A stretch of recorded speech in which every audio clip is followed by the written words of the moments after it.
কেন ভোট দিবে সেটা না, প্রশ্ন হচ্ছে মানুষ ভোট কেন দেয়। নির্বাচনে কেন একটা মানুষ কেন ঘর থেকে উঠে সকালবেলা সে এই শীতের সকালে ভোট দিতে যাবে, প্রশ্নটা আসলে নিজেকে করতে হবে যে আমি ভোট দেওয়া কেন দেশের জন্য জরুরি।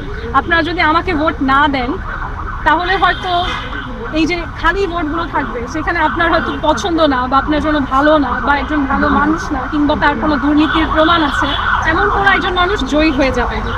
এখন পর্যন্ত আলহামদুলিল্লাহ যত রকমের রিউমার্সই হোক না কেন আমার বিরুদ্ধে কোনো ধরনের আসলে অনিয়ম দুর্নীতি অপরাধ কোনো কিছুর কোনো রকমের আসলে প্রমাণ নেই।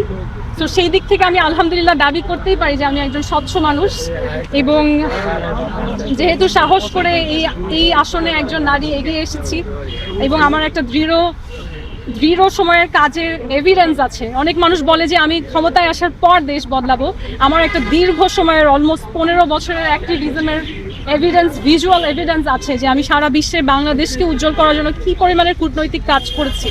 এগুলো যখন প্রচারণার সময় মানুষের সামনে আসবে তখন তারা বুঝে নিবে যে জনপ্রতিনিধি হিসেবে মেঘনা আলমকে আসলে চুজ করাটা বেটার।